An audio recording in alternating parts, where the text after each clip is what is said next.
মনে করেন ওর সাথে থাকার পর আমার প্রথম রাতেই মনে করেন আমি 1 সপ্তাহ হসপিটাল, আমার অবস্থা খারাপ। প্রথম যেদিন ওর সাথে এক ঘরে ছিলাম তখনই মনে করেন আমি 1 সপ্তাহ হসপিটাল। তখন ওর মা বাবা কি করলো, বললো যে আচ্ছা ওই বাসায় থাকা লাগবো না, তোরা তোর বোনের বাসায় ওরে নিয়ে চলে যা। আমার নাম মিম। মিম, বয়স কত মিম? এই 18 চলতেছে। এখন 18 চলছে। আপনি কি একটু শারীরিকভাবে অসুস্থ? জি। আপনার কথা শুনে মনে হচ্ছে, কারণ একটু দুর্বল লাগছে আপনাকে। জন্ম জেলা কোথায়? আমার জন্ম জেলা নারায়ণগঞ্জ। নারায়ণগঞ্জ থেকে আপনি আসছেন আজকের এই স্টোরিটা বলার জন্য? জি। ওকে, আর কিছু বলতে চাচ্ছিলেন? আর আমার বাবার বাড়ি কিন্তু মুন্সিগঞ্জ, কিন্তু আমি জন্ম নিয়েছি নারায়ণগঞ্জে, বড় হয়েছি নারায়ণগঞ্জে, ইভেন আমি এখন নারায়ণগঞ্জেই আছি। আচ্ছা, তো মিম শুরু করেন আপনি যেখান থেকে বলতে চান। খুব অল্প বয়সে যতটুকু শুনছি, এখনো আম্মুর কাছে শুনি যে আমার জন্মের পর থেকেই আমার বাবা তত একটা খুশি না, আমার নিয়ে অনেক ঝামেলা করতো। তো আমার মা কষ্ট সিদ্ধে আমার যখন 7 কি 8 বছর, এর মধ্যে আমার একটা ভাই হয়। তো এই ভাইটা আপনি প্রথম হওয়ার পর, সন্তান? হ্যাঁ, আচ্ছা। আমার আগেও আমার একটা ভাই হয়েছিল, কিন্তু ওটা হয়েছে মৃত। ও, ওর আচ্ছা। কোনো, জি। কি করতো আপনার বাবা? আমার বাবা তখন আর কি আমার দাদার হোটেল ছিল, ওই হোটেলে থাকতো। আচ্ছা আর এভাবে উনি গাড়ি চালাইতো। আচ্ছা আচ্ছা, ওকে। তো আমার বাবা যখন মনে করেন আমার বয়স 7 আর আমার ভাইয়ের বয়স এই ধরেন 2 কি 2.5 এরকম হবে, তখন আমার বাবা আমাদের ফালা আর কি অন্য জায়গায় বিয়ে করে। আপনার বাবা? জি। ও, আমার বাবা আমার মার অজান্তেই অন্য জায়গায় বিয়ে করে। যখন আমার মা জানতে পারে আর কি, তখন জিজ্ঞেস করে তুমি কি এটা করছো পরে। আর আমার মার বিয়ের পর থেকেই মনে করেন যখন আমি হইলাম, আমার ভাই হওয়া অবধি ঠিক ছিল, যখন আমি হইলাম এরপর থেকে আমার মারে মারধর। আচ্ছা। মারে তো অনেক মারধর করছে। এরপর এরকম করে সংসার চলতেছে। আমার ভাইয়ের যখন 2 থেকে 2.5 বছর বয়স, আমার ধরেন 7 বছর বয়স, তখন আমার মার পারতেছিল না। এর মধ্যে আবার শুনছে যে বিয়ে করছে, তো আমার মা তো থাকার আর কোনো প্রশ্নই আসে না। আমার মা আমারে আর আমার ভাইয়ের নিয়ে কিচ্ছু না বলে নানু বাড়ি চলে আসে। এরপর আব্বু মনে করেন বিচার টিচার ডাকাইছে যে ও চলে যাবে কেন, ওরে বলো যে না যাইতে। তো আমার মা বললো তুমি এরকম করছো, তুমি বিয়ে করছো, শাদী করছো, আমার তো এখন আর কোনো দরকার নাই। তারপর যাই হোক মা গেছিল, আমাদের নিয়ে গেছিল বাবার বাড়িতে। যাওয়ার পর মারে আবার অনেক মারধর করতো, আর মারধর করতো, যতবার মারধর করতো আমার ভাইটার অনেক আদর করতো, কিন্তু আমার সামনে রেখে মারধর করতো।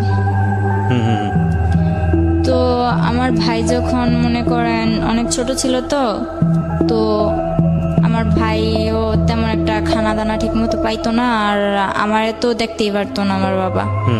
তো আমার মা এসব সহ্য করতে না পারে আমার নানু বাসায় চলে আসে। নানু বাসায় চলে আসার পর ওই সময় আমার নানু অনেক গরিব ছিল, ওই ধানের মেলে কাজ করতো।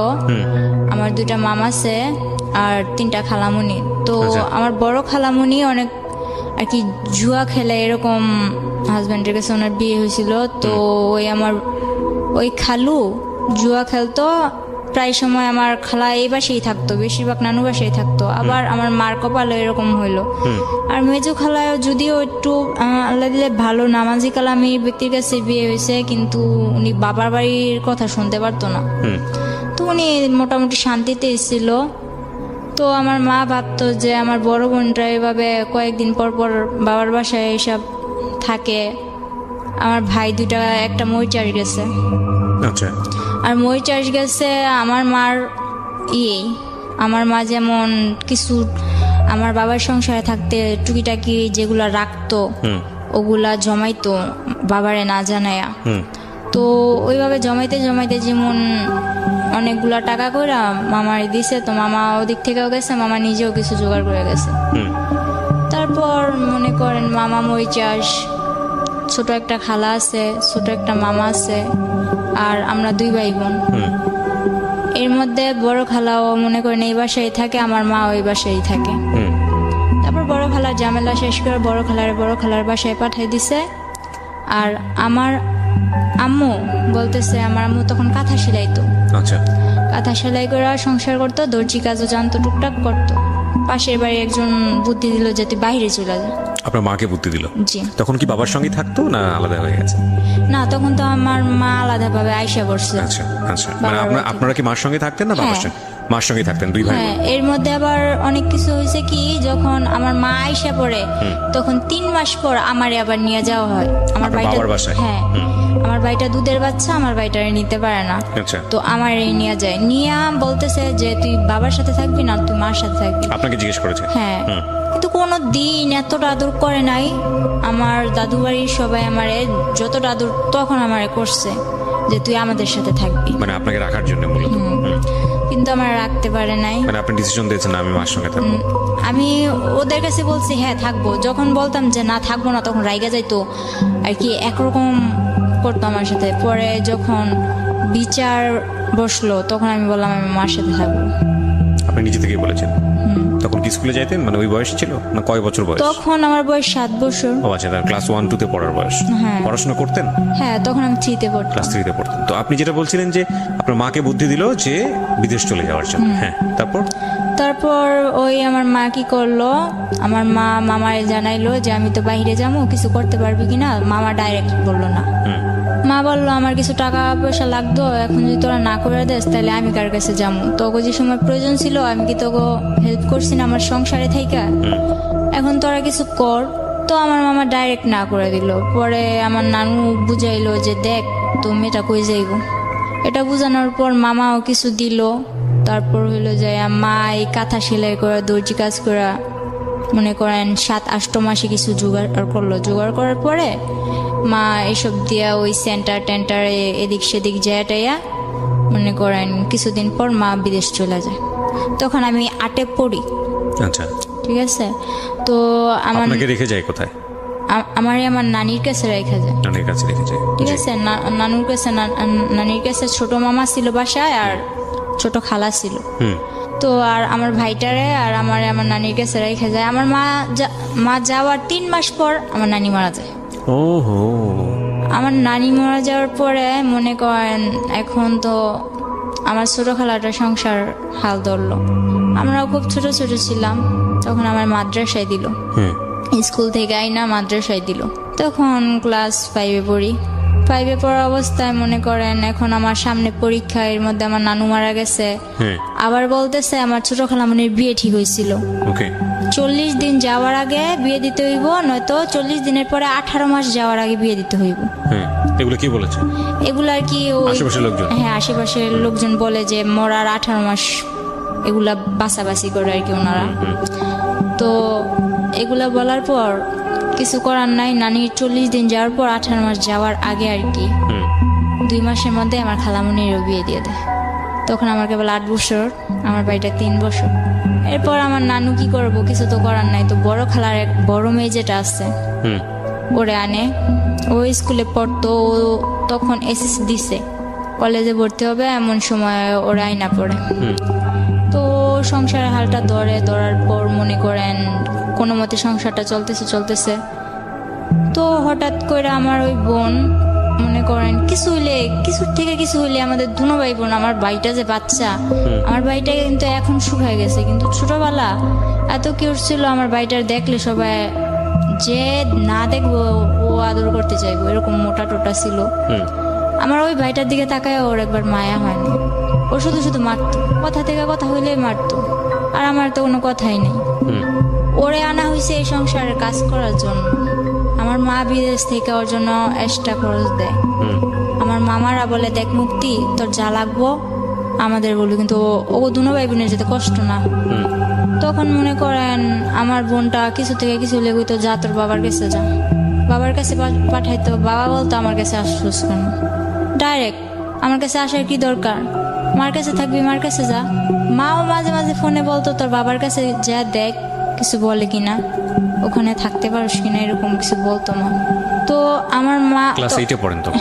না, তখন 5-এ পড়ি, পরীক্ষার সামনে।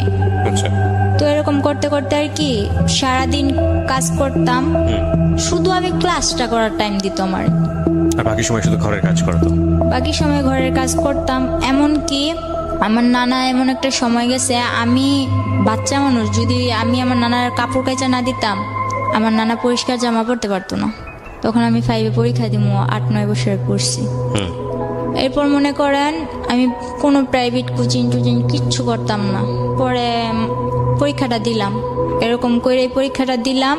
এই সকালে উঠা কি আমি এত তাড়াতাড়ি কি থাল বাসনগুলো ধুইতে পারবো? ও রাত্রে 11টা বাজলো, আমি ঘরের মধ্যে পানি আইনা কলসের মধ্যে কইরা ঘরে পানি আইনা বোলের মধ্যে নিয়ে ওই থাল বাসনগুলো ধুয়ে রেখে যেতাম। হুম এরকম একটা অবস্থা ছিল। আশেপাশের নানুরা কি করতো, আমার কাছে আমার কথা বলতো, আর ওই আমার খালাতো বোনের কাছে আমার খালাতো বোনের কথা বলতো।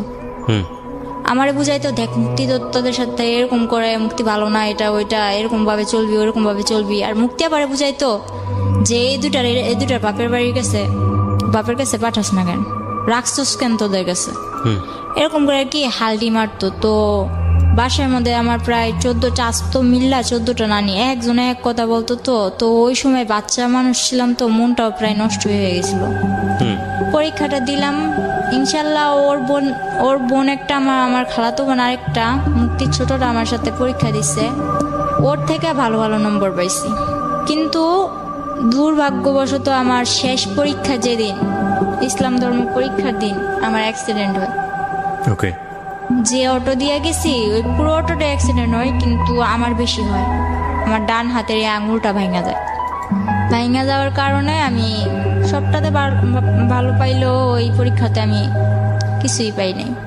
তো বাসায় এগুলো নিয়ে অনেক কিছু হয়েছে, যে পরীক্ষায় ফেল গেছে, এটা গেছে, ওইটা গেছে। তো আমার মারে বলতো কি যে আমি আমার মার সাথে কথা বলতে চাই না। হুম কিন্তু আমার মা যখন জিজ্ঞেস করতো যে আমার মেয়ের কাছে দে, ছেলের সাথে তো কথা বলে, ও তো বাচ্চা মানুষ, ও কি বলবো। তো আমি তো বুঝি, এজন্য আমার সাথে কথা বলতে দেয় না। এরকম করে অনেকদিন গেল, যাওয়ার পর আমার আলিটেক মাদ্রাসায় দেওয়া হইলো। হুম মাদ্রাসায় থাইকা পড়মু, তো ওখানে থাইকা পড়তাম, কিছুদিন পড়ালেখা করলাম ওখানে থাইকা। তো ওখানে একটা ছেলে দেখতাম কি মাদ্রাসার বিল্ডিং এর কাজ করতো। হুম তো আমার ব্যাপারটা উনি কিছু কিছু হয়তো কারো কাছ থেকে জানছে, যে আমার মা বিদেশে এরকম ওইরকম। আগে আমার অনেক জিজ্ঞেস করতো, আর এখন আমি এরকম দেখতেছেন, তখন কিন্তু আমার 12 বছর বয়স যখন, তখন আমি পুরো একটা, ধরতে গেলে আমার ভুটকি ছাড়া কেউ কথা বলতো না, এরকম আমি একটা মেয়ে ছিলাম, একটা হাতির মতো ছিলাম। ধরতে গেলে আমার হাতি বলতো আচ্ছা, সবাই, ঠিক আছে, সমস্যা নেই। এরকম ছিলাম। টমেটো বলতো, হুম। অনেক সুন্দর ছিলাম। পরে বলতেছে কার কাছ থেকে এগুলো শুনছে, আমার ফ্যামিলির ব্যাপারে শুনছে। শোনার পর আমার একদিন বলতেছে, মাদ্রাসা থেকে বের হওয়ার পর 1 সপ্তাহ পর ছুটি নিয়ে বাসায় আসবো। বলতেছে যে আমি তো তোমার ফ্যামিলির ব্যাপারে সবই জানি। কে বলছে এটা? ওই ছেলেটার সঙ্গে আপনার কথা হতো? কথা হইতো না, কিন্তু পিছু রাখছে। আচ্ছা, কি নাম ছিল ছেলেটার? ফারুক। ফারুক, হ্যাঁ। ওই মিস্ত্রির কাজ করতো? হ্যাঁ আচ্ছা, রাজমিস্ত্রি। হ্যাঁ। পরে ও আমার ডাকার পর আমি যখন গেলাম, বললো যে আমি তো এরকম এরকম তোমার সম্বন্ধে সবই জানি। তো বললাম তো আপনি জানেন আমার কি। আর আমার একটা স্বভাব ছিল কি, ছোটবেলা যতই আমার মারধর করুক আর যতই যাই করুক, একটা অনেক গুরুত্বপূর্ণ আমার কথা বলতেছে, কিন্তু আমি ঘোড়ার মতো ফালাইতেছি। মানে আমার কোনো কেয়ার নাই হচ্ছে না। হুম তো উনি ওনার মতো বইলা গেছে, আমিও আইসা পড়ছি। হুম এরপর আমার মা বিদেশ থেকে ছুটিতে আসে। ছুটিতে আসার ঠিক একদিন আগে আমার মামা 50,000 টাকা পাঠাইছিল। তো আমার নানা আবার কি করছে, ওগুলা ঘরে না রাইখা হুম ওগুলো আমার খালামণি গো বাসায় রাখছে। আচ্ছা। আর আমার খালাতো বোন যেটা আছে, ওটা বড় খালাদের ঘর তুলবো, এজন্য ওগো বাসায় গেছে। হুম তো আমি যেমন পারছি তেমন মনে করেন লবণ টবণ বেশি দিয়া শাক রান্না করছি। তো আমার নানা কান্না করে আর বলে যে মুক্তিরে তো আমি আনলাম, কিন্তু কোনো সায় পাইলাম না। তুই ছোট হইলো, তুই আমার যে লবণ বেশি দিয়ে হইলো ভাত মুখে তুলে দিতেছস, এটাই আমার কাছে অনেক। এগুলা টেগুলা বইলা নানা কান্না টান্না কইরা ওই লবণ ওলা শাক দিয়ে ভাত খাই উঠে গেছে। তো নানাও বাজারে গেছে, বোনও ওনার বাসায় গেছে, বাড়িতে আমি একা। তো একটা ব্লেন্ডার দিয়ে আমি আমার মেজু খালাগো বাসায়, যেটা বর্তমানে সুখে আছে আমার মা খালাদের সবার কাছ থেকে বেশি, আমার ভাইটারে বলি যে এটা নিয়ে খালামণিদের বাসায় দিয়ে। তো আমার ভাইটা ওখানে গেছে। বাড়িটা যাওয়ার পর আমার সাথে এরকম একটা বিশ্রী ঘটনা ঘটে আমি ভাবতে পারি নাই। হালকা শীত হালকা গরম, তো আমি লেপ নিয়ে শুয়ে আছি।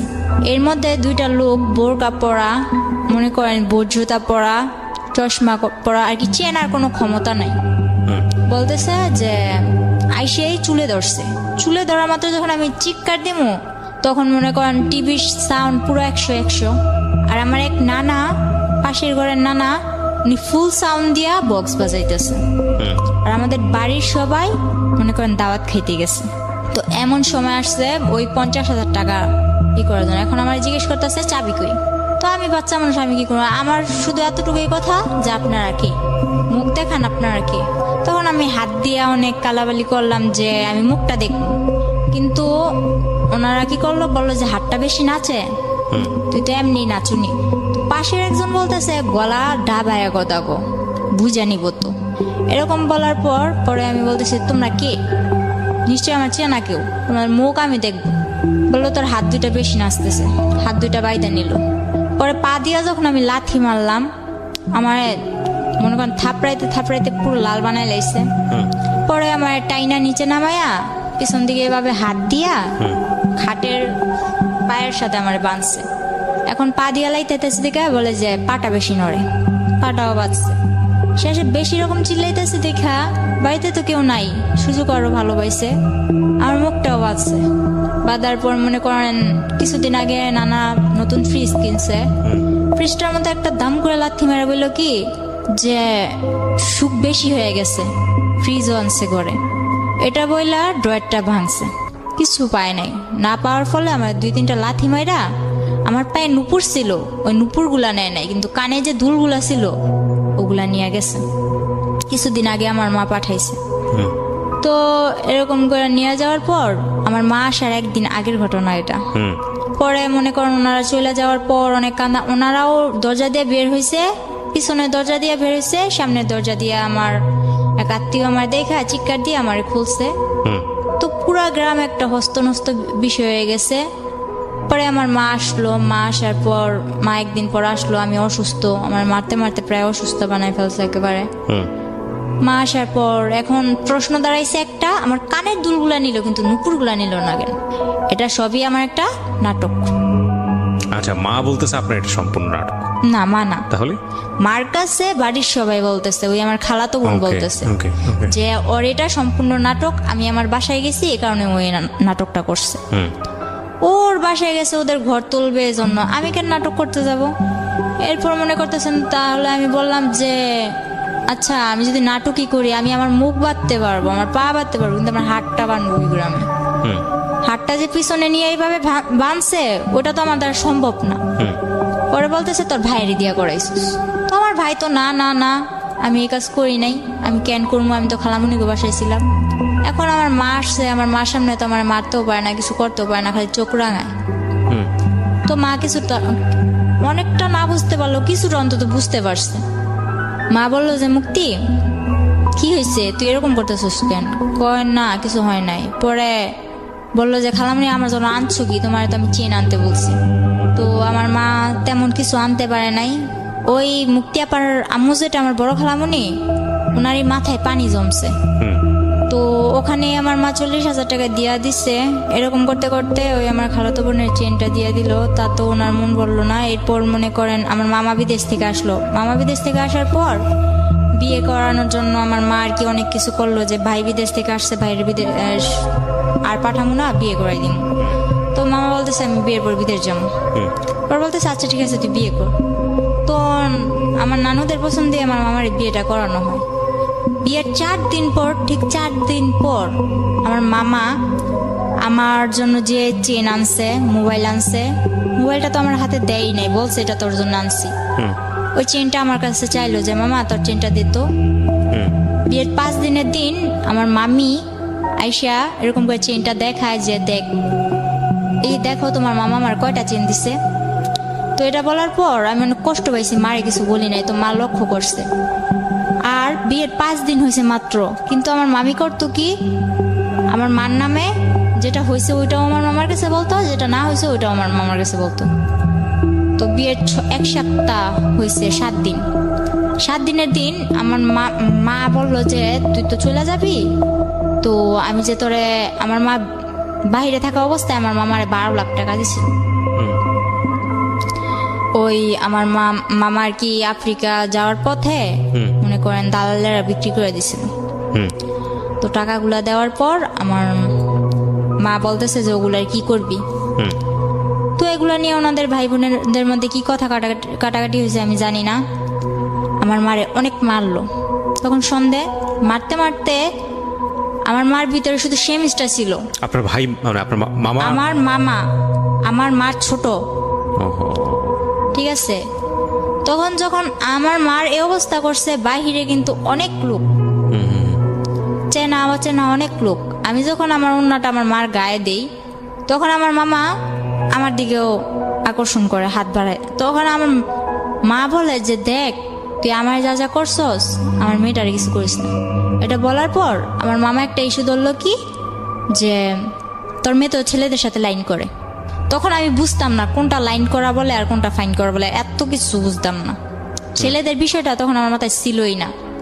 ওই কার থেকে শুনছে যে ওদিকের ফারুকের সাথে আমি কথা বলি, এতটুকুই। এরকম করে বলার পর আমার মা রাগের মাথায় হয়তো তোর যখন কেউ সেফ ফালাইব না তো তুই দেখাই দি। আপনাকে বললো?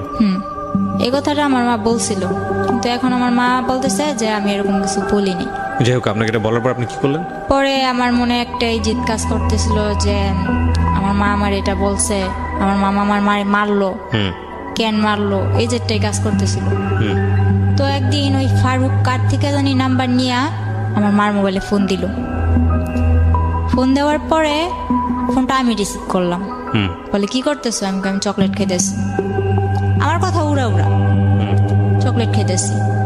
পরে বলতেছে যে তুমি তো মাদ্রাসায় আসো না, কি ব্যাপার? পরে আমি বলতেছি যে আসি না আসি ওটা আমার ব্যাপার। পরে যখন আমার মা চিল্লাচিল্লি করতেছে, মা কান্নাকাটি করতেছে, এটা দেখে বলতেছে আসো চলো আমরা একদিন ঘুরতে যাই। তো আমি তোর লগে কই ঘুরতে যাবো? তুই কি আমার বিয়ে করবি? তুই কি আমার বিয়ে করবি যে তোর সাথে আমি ঘুরতে যাবো? উনি কি তুই তো করে করতেন নাকি? ঘটনার পরে তুই করলেন? তুই করেই বলতেন? না, ওরা আমি তুই করে বলতাম। আচ্ছা, তারপর? পরে বলতেছে হ্যাঁ তোমায় আমি বিয়ে করবো। তো আমি বললাম আচ্ছা ঠিক আছে রাখ, এতটুকুই। তো ও এই কথাটারে মনের ভিতর গাইথা নিচ্ছে যে তুই কি আমার বিয়ে করবি। তা আমি কিন্তু এত কিছু মনে করিনি। এরপরের দিন 14ই ফেব্রুয়ারি, ঠিক আছে, ওই দিন 14ই ফেব্রুয়ারি ছিল। মাদ্রাসায় তেমন কোনো অনুষ্ঠান ছিল না, কিন্তু আর কি বান্ধবীরা একরকম জামা পরা, তারপর হইলো যে সব একরকম ড্রেস পরা কিছু একটা আর কি খাবার দাবারের আয়োজন করবো এরকম। তো 14ই ফেব্রুয়ারির দিন আমি বাসা থেকে বের হই। মনে করেন মোটামুটি আমার হাতে আংটি ছিল, ব্রেসলেট ছিল, পায়ের নুপুর, পায়ের আংটি, গলায় চেন, দুল এসব ছিল স্বর্ণের। তো এগুলা পয়রা টয়রা বের হয়েছি। তো আমার মার, আমি একটা মেয়ে, আমার মার তো অনেক আউস আছেই না। তো আমি অনুষ্ঠানে যাইতেছি, আমার মা নিজের হাতে আমার সাজাই দিছে। তো যাওয়ার সময় আমি আমার মার কাছে টাকা চাই। আমার মা বলে যে টাকা নাই। আমি আমার মার আবার মামা মারার পর দাঁত ব্যথা হয়ে গেছিল, বলতেছে 500 টাকা আছে, এই টাকাটা নিয়ে আমি যাবো, ডাক্তার কাছে যাবো। তো আমি বললাম আমি এটা নিয়ে যাবো। মা বললো না। তো আমি বলতেছি আমি এটা নিয়েই যাবো। মা বলতেছে না, এটা বলে মা মাঠে গেছে। তো মাঠে যাওয়ার পর আমি ওই টাকাটা নিয়ে মাদ্রাসায় যাই। মাদ্রাসায় যাওয়ার পর ওখানে তেমন কিছু হয় নাই। মাদ্রাসায় যাওয়ার পথে ওই ফারুক বলতেছে কি হলো তোমার গাল টাল এরকম লাল কেন? পরে বলতেছে গাল টাল লাল কেন? এর আগের দিন আবার মার সাথে ঝগড়া লেগে আমার খালামুনি আমার 2-3টা থাপ্পড় দিছিল। কোন ক্লাসে পড়তেন তখন আপনি যখন এগুলো? তখন আমি 6-এ। এত অল্প বয়সে? আচ্ছা, 6-এ। পরে মনে করেন 7-এ প্রায় উঠমু। তখন ও কি করলো, ফেব্রুয়ারি দিকে ও বললো যে চলো। কই? তোমার ডাক্তার কাছে নিয়ে যাবো।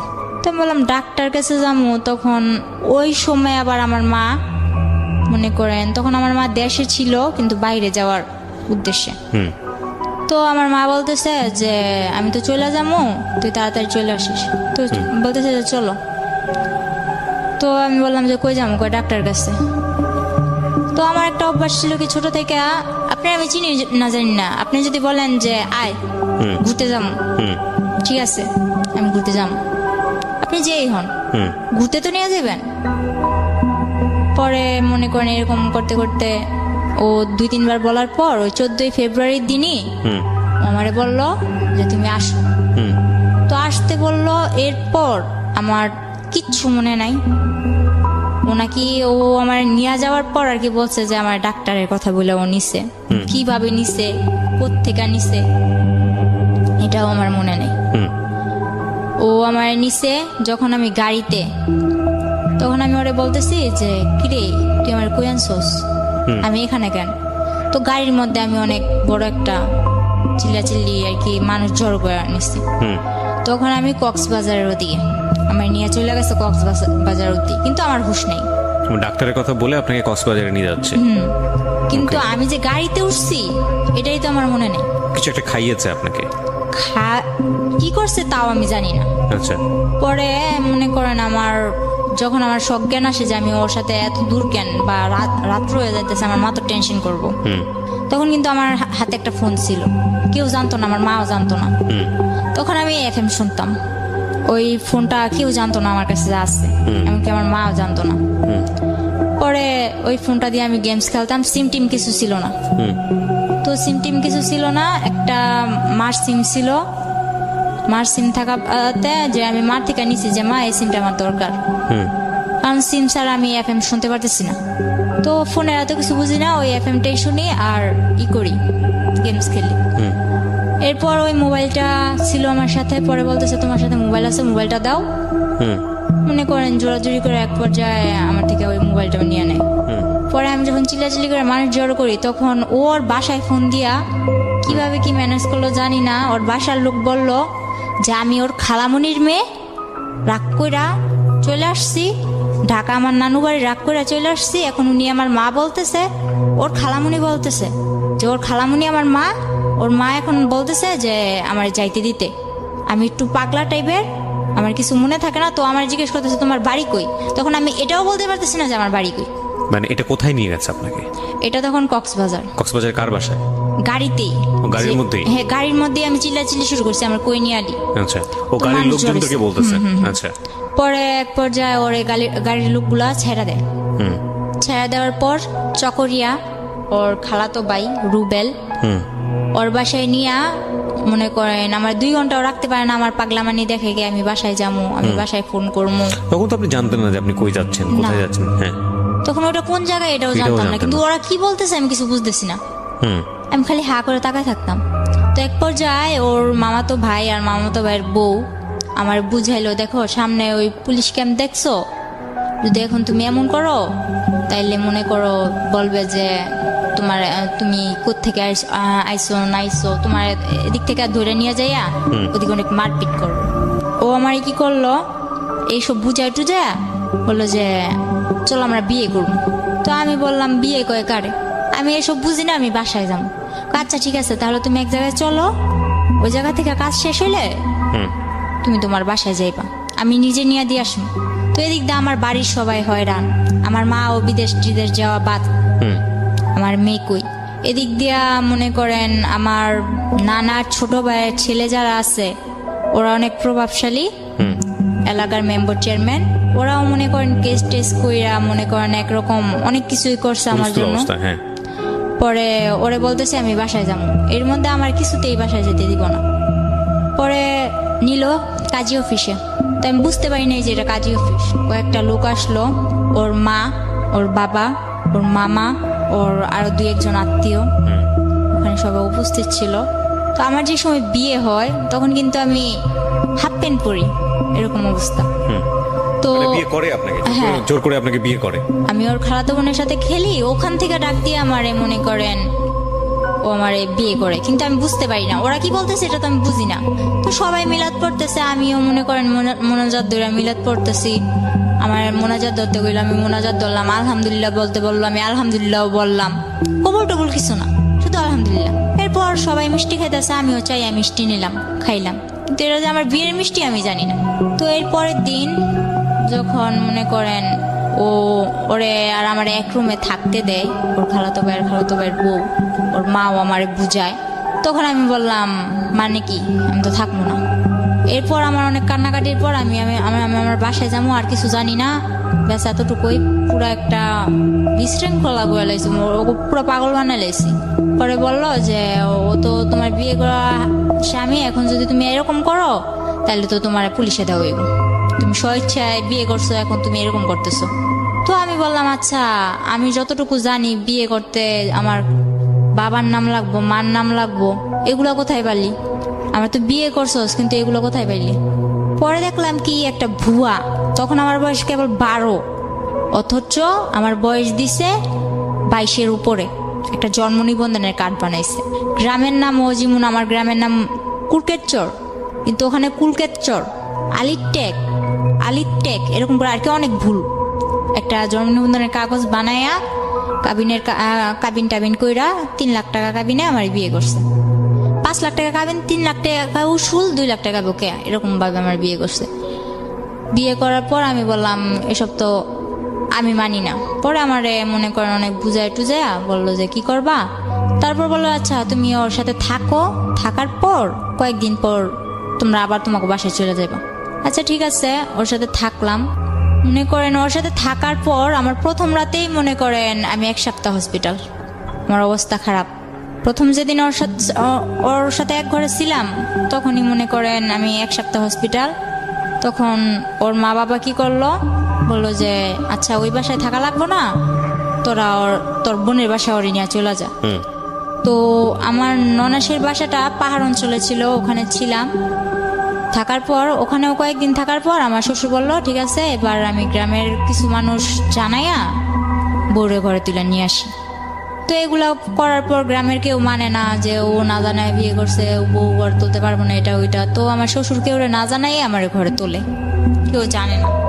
পরে এক পর্যায়ে যখন আমার ঘরে তোলার পরে, আর এখন আমার শাশুড়িও মানতে পারে না, আমার ননদ যেটা, আমার 7টা ননাস, 5টা ননাস, 2টা ননদ, 1টা ভাসুর। তো এরপর মনে করেন ওরা আমার মানে না। যখন ওরা কেউ না মানে তখন আমার শ্বশুর আর ও আমার অনেক সাপোর্ট করে। তো আমার বিয়ের 19 দিনের দিন ও আমার ফোন করতে দিছে আমার বাসায়। যখন আমি ফোন করছি তখন আমি দুনিয়া পেয়ে লেছি, এই বুঝি আমার নিয়ে যাইব। তো আমি ফোন করার পর যে ঠিকানা দেই, ওই ঠিকানা দেওয়ার পরে মনে করেন ওরা আমার ওই জায়গা থেকে আবার অন্য জায়গায় সরায় নেয়। ওরা অন্য জায়গায় ঠিকানা দিলে আবার ওই জায়গা থেকে আবার আরেক জায়গায় সরায় নেয়, এই অবস্থা। তো আমার বাড়ির লোক ওই চট্টগ্রাম পুরা ভাইজা খাইছে আমার জন্য, কিন্তু কিছু আমার খুঁজে পায় নাই। পরে এক পর্যায়ে আমার বাড়ির লোক বলতেছে তুই তো মিথ্যা কথা বলস, তুই তো মিথ্যা বলছস, তুই চট্টগ্রাম নাই, তুই অন্য জায়গায় আসছিস। পরে আমার বাড়ির লোকেরও আর বুঝাইতে পারলাম না, সবাই এক পর্যায়ে। আর আমার গ্রাম, এমনকি আমার মাও জানে যে আমি প্রেম কইরা লাইন কইরা চলে গেছি। ওই যে ঝগড়া হয়েছে, মামা এই কথা বলছে, ওই মামার কথা ধরে আমি প্রেম করছি, প্রেম করে চলে গেছি। সবাই যখন জানে আমি প্রেম করে চলে গেছি, সবাই আমার এই কথাটা বলে। তো মাইনা নিলাম, আচ্ছা যাও, আমি প্রেম করেই বিয়ে করছি, এখন কি করবো বলো। পরে এর মধ্যে জানি যে বুঝতে পারলাম আর কি আমার শরীরটা বেশি একটা ভালো না, কিছু খেয়ে পেটে রাখতে পারি না, আর মাথাও ঠিক মতো উঠাইতে পারি না। তো পরে শুনলাম যে আমি প্রেগনেন্ট। তখন তো মনে করেন আমার উপর আসমান জমিন কিভাবে ভাঙ্গা পড়ে, এরকম একটা অবস্থা। এরপরে ওরে বলার পর ওর মা আর ওদের বাসায় নিয়ে চালের বস্তার উপরে ফেলায় আমার মায়ের এই বাচ্চা নষ্ট করতে হইব। আমার এক বান্ধবী বললো, ওর সাথে আমি ফোনে যোগাযোগ করলাম। কত বয়স ছিল তখন বাচ্চাটার? তখন আমার বয়স ছিল, বাচ্চাটার বয়স 2 মাস। তারপর পরে মনে করেন আমার বান্ধবী বললো যে বাচ্চাটা নষ্ট করিস না, সবকিছু দায় দিতে পারবি আল্লাহর কাছে। ফারুক তখন কি করতো? তখন ও হোটেল চালাইতো। ইন দ্য মিন টাইম কি আপনার বাড়ির সঙ্গে যোগাযোগ হয়েছে, কথাবার্তা হয়েছে? হ্যাঁ হয়েছে। মেনে নিয়েছে বাড়ি থেকে? আমার বাড়ি থেকে তো কেউ মাইনা নেয় না। আমার বাড়িতে কোন ক্লাসে পড়তেন তখন আপনি? তখন আমি ক্লাস 7-এ। ওকে, ফারুকের সাথে আপনার বয়সের পার্থক্য কত ছিল? আমার যখন 12 থেকে 13, ওর তখন 20। বাচ্চা নষ্ট করার প্রসঙ্গে আসলো, তারপর অনেক মারধর করলো। তখন আমার বান্ধবীর কথা শুনে আমি বাচ্চাটা নষ্ট করলাম না। তো বাচ্চাটা নষ্ট করলাম না ঠিকই, কিন্তু বাচ্চাটা নিলে যে আমার কি হইব ওইটা তো মাথায় আসে নাই। শুধু ওই যে বলছে যে এটা আল্লাহর কাছে দায় দিতে পারবি না, এটা বলার পর আমি নষ্ট করলাম না, আমার মারে ফোন দিয়ে বললাম মা আমার এসে নিয়ে যাও। তখন যখন আমি বাচ্চা নষ্ট করতে না চাইলাম তখন বলতেছে ওরা আচ্ছা ঠিক আছে আপনাদের মেয়ে আপনারা এসে নিয়ে যাও। এটা বলার পর আমার মা আর আমার আপন মামা যারা তারা এখন কি করছে, এই যে বললো যে আমি প্রেম করে ভাইগা এসে পড়ছি, এজন্য আমার মারে ঘর থেকে মাইরা তারাই দিছে, আবার মারছে। আমি চলে যাওয়ার পর আবার মারছে, মাইরা আমার মারে ঘর থেকে বের করে দিছে। ওহো। তো বাড়ির পাশে আমার এক চাচাতো নানা ছিল, আমার নানার ফুফাতো ভাই আর কি। তো ওই নানা আমার মারে জায়গা দেওয়ার পর ওনাদের ঘরে আমার মা থাইকা, এর মধ্যে আমার মা কি করলো 4 লাখ টাকা দিয়ে একটা জায়গা কিনলো। আচ্ছা আচ্ছা। তো জায়গাটা কিনছে ওই আমারই মামা লাগে মেম্বর, ওনার থেকে জায়গাটা কিনছে। কেনার পর আমার মা ওদিকে ঘর দুয়ার তোলার ব্যবস্থা করতেছে। এর মধ্যে আমার আব্বু আবার আস্তে আস্তে আসার চেষ্টা করতেছে। পর মনে করেন আমার আব্বু প্রায় বলতেছে যে মেয়ে চলে গেছে আমি আসি এটা ওইটা। তো আমার মা বলতেছে না লাগবে না। আর মা যখন এটা বললো তখন বললা আচ্ছা ঠিক আছে লাগবে না, তো আমার যাতে আর দরকার না পড়ে। তখন বললো আচ্ছা ঠিক আছে তোমার দরকার না পড়লে নাই, তুমি আইসো না। পরে আমার মামা মনে করেন মারে মারধর করে বাইরে করে দেওয়ার পরে মা ওই মামাদের ওই নানাদের বাসায় উঠা জায়গা কিনলো, ঘর দুয়ার তুলতেছে। ঘর যখন উঠাবে এখনো ঘরের কিছুই করে নাই, শুধু চালটা দিছে। ওই সময় আমি ফোন দিয়ে বলতেছি আমার এসে নিয়ে যাও। তখন আমার নিয়ে আসার পর বলতেছে যে ওখানে যাইয়া আমার শ্বশুর শাশুড়ি বললো যে আমার মেয়ের যে স্বর্ণ গয়নাগুলো পরানো ছিল ওগুলা কই। তখন ওগুলা তো সম্ভবত আমার শাশুড়ি নিচ্ছে। তো আমার শাশুড়ি নিচ্ছে, আমি বললাম যে আমার শাশুড়ির কাছে। তো আমার শাশুড়ি বললো কই, আমার কাছে এগুলো কিছুই দেয়নি। মা আমার নিয়ে এসে পরে মা নিয়ে এসে ওই রাইতে আমার বলতেছে, যখন বুঝতে পারলো যে আমার কিছু একটা অন্যরকম, তখন বলল তুই বাচ্চাটা নষ্ট করে ফেল। বললাম যে আমার যে বাবু হইব তুমি জানলা কি করে? আমি বুঝতে পারি, আমি তোর মা, তোর থেকে আমি হই না, আমার থেকে তুই হইছিস। পরে মাও বললো এই কথা। মা এই কথা বলার পর আমি ফারুকরে কল দিলাম। কল দিয়া এক রাইতে বললাম এখন এসে আমার নিয়ে যান, আমি ভাড়া বাসায় থাকবো, কিন্তু আমি বাচ্চাটা নষ্ট করব না। বিয়ে তো মানুষের বারবার হয় না। তো আমার বিয়ে যখন হয়েই গেছে আর সবাই জানে যে আমি প্রেম করে বিয়ে করছি, ভাইগা যায় বিয়ে করছি, তো সবাই যেটা জানে জানুক, কিন্তু আমি বাচ্চাটা নষ্ট করবো না। আপনি আমার বিয়ে করছেন, এটা আপনার বাচ্চা, আপনি এসে আমার নিয়ে যান। ডিটারমিন ছিলেন একদম। তো তখন আমার বয়স অল্প ছিল। আমার মা কি করলো, যেদিন ফারুক আসলো এর পরের দিনই কিন্তু ফারুক চট্টগ্রাম থেকে রওনা দিছে।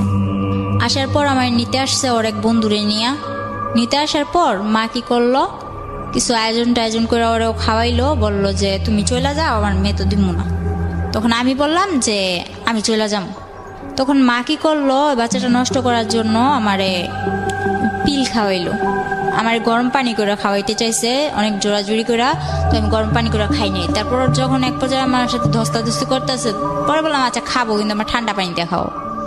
কিন্তু তখন আমি জানতাম না গরম পানি দেখালে কি হয়, ঠান্ডা পানি দেখালে কি হয়। কিন্তু আমি গরম পানি খামো না, তো আমার ঠান্ডা পানি দিয়ে খাও। ঠান্ডা পানি দিয়ে খাওয়াইলো, কিছু হইলো না। তো ওই রাতটা থেকে পরের রাত্রে আমরা আবার বাসে উঠলাম, শ্বশুর বাড়িতে যাই হোক শ্বশুর বাড়িতেই থাক। তো গেলাম, যাওয়ার পর ওখানে মনে করেন 3-4 মাস ভালোই কাটলো। কিন্তু আমার শ্বশুর বাড়িতে আমি ছোট খেয়ে সংসারের হাল ধরেন সবটাই ধরছি। সারাক্ষণ গরুর গোয়ালে পড়ে আছি, 4-5টা গরু পালতেছি, মুরগি তো মনে করেন খোয়ার ভর্তি মুরগি, হাঁস, গরু, ছাগল সবকিছু করতেছি। তো এর মধ্যে করলো কি, আমি বললাম যে আমি পড়বো, আমি পড়ালেখা করতে চাই। এই কথাটা আজ পর্যন্ত কেউ জানে না, এই যে আজকে আমি বললাম। আমার মা হয়তো শুনতেছে, আমার মাও জানে না। ও আমার এই স্কুলেও ভর্তি করাইছে, ঠিক আছে, ওর বোনের সাথে আমার স্কুলেও ভর্তি করাইছে। তো স্কুলে ভর্তি করানোর পর ওখানে আমি ঠিকমতো ক্লাস করতে যাইতে পারতাম না, যেহেতু আমার বাড়িতে সংসারে কাজ করা লাগতো।